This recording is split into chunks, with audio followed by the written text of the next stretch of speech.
And it's not just because Isaiah Thomas is lighting up the G League. Wow.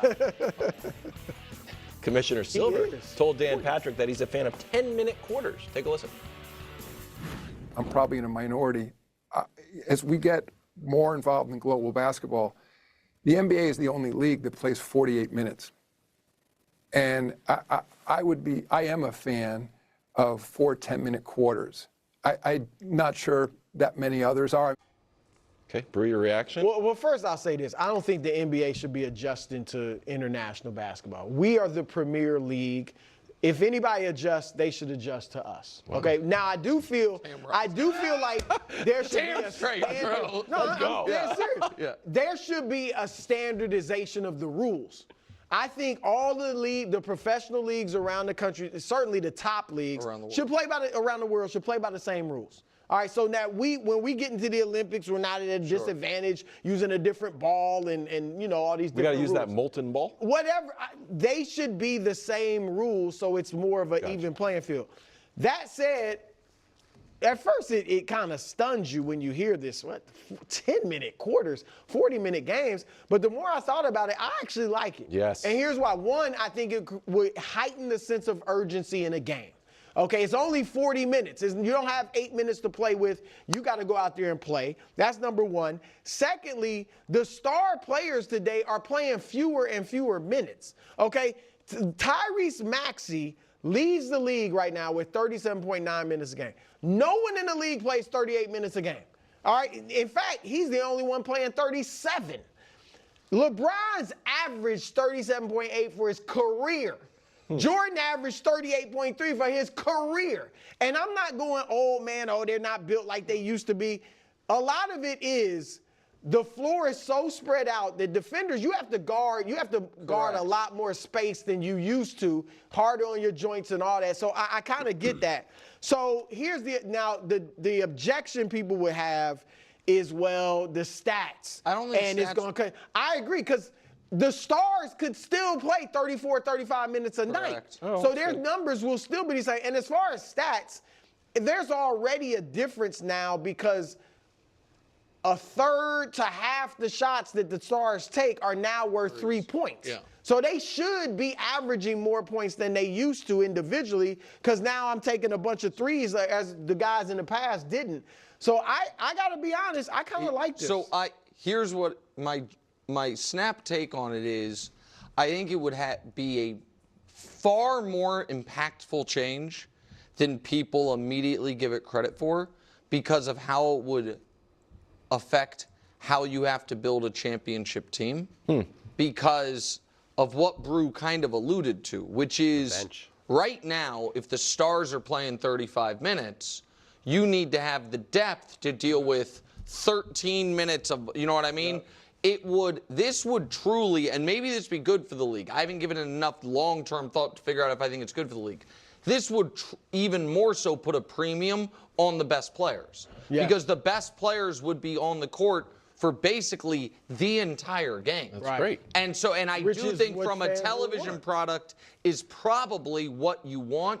Would it fix the load management thing?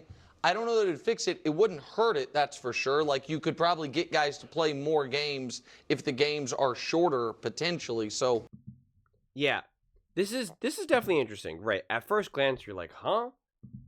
But the more you think about it, the more I like it, especially when you think about it. Now, the thing that you have to be careful of is if players are averaging, let's just keep it really, really basic. I know it's not perfect, but let's just say the players are averaging, the stars, they're averaging 35 minutes per 48 minutes.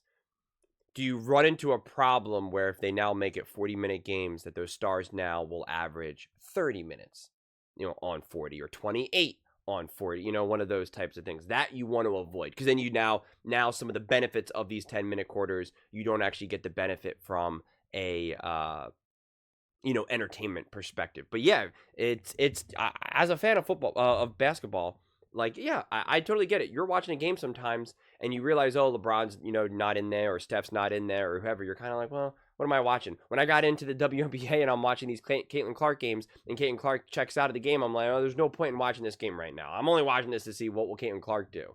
And there's just not enough talent in the NBA right now that moves the needle. the NBA is struggling with stars in general. But I do like this because then you are going to get harder, more physical play with some of these shorter games. I've advocated for shortening the season to make these games matter more, because to me it's kind of like, again, the 30th game of the season, 40th, 50th, 60th, you're just kind of like, whatever, right? The Lakers get rolled by the Warriors, and it's it's November or December, and it's like, okay, whatever, who cares? Whereas, there's still another 50 games left. Where in football, like, it matters, right? Like, we know that, and that's why football ends up mattering so much. Not to mention, there's only so many games for you to watch in a given week for football. Whereas basketball, there's a million games to watch, and so it just there's that oversaturation.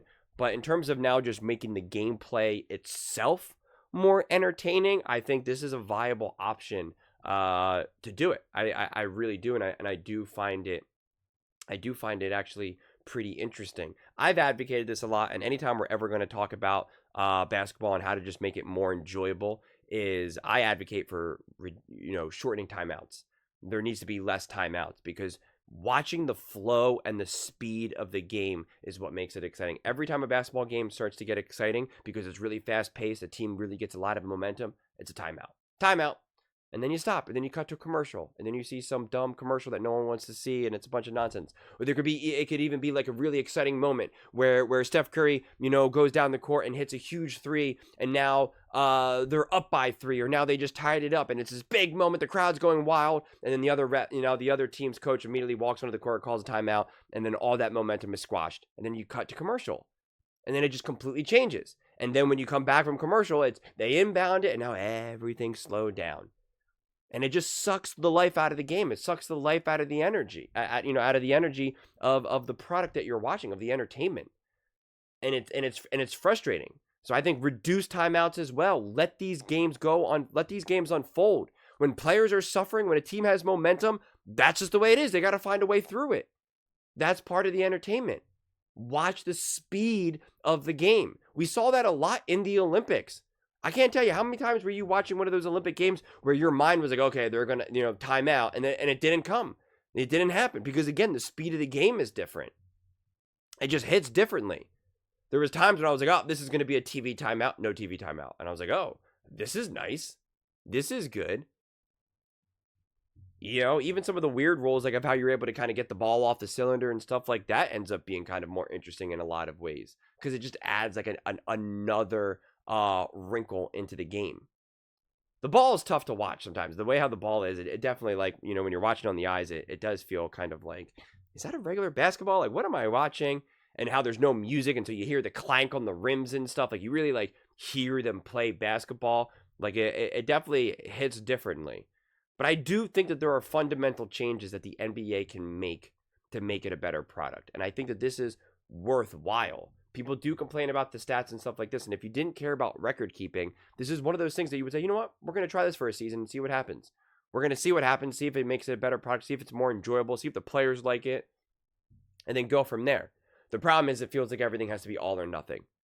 And I know people are so afraid to make changes, again, especially because of records. But again, they did it to the shot clock, and that has changed basketball significantly. That has changed the ability to score more points, get more possessions, etc., etc. They added the three-point line, right? We know all those things. They changed rules. Wilt Chamberlain played with different rules. Kareem Abdul-Jabbar, like, these guys played with different rules to begin with.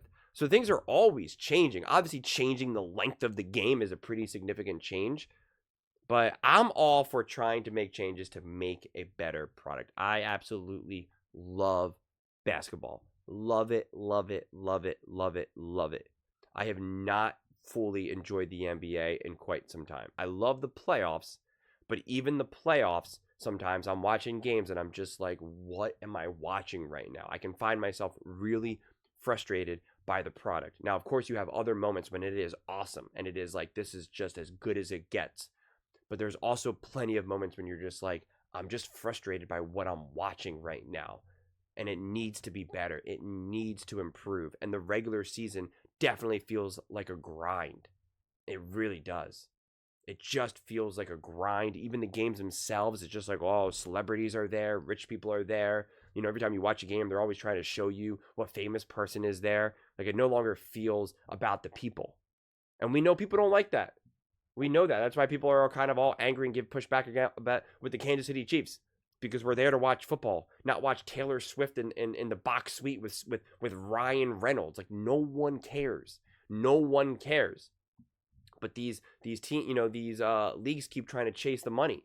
And when they chase the money, they lose the fans. And when you lose the fans, you lose the money. So you better be careful with what you do.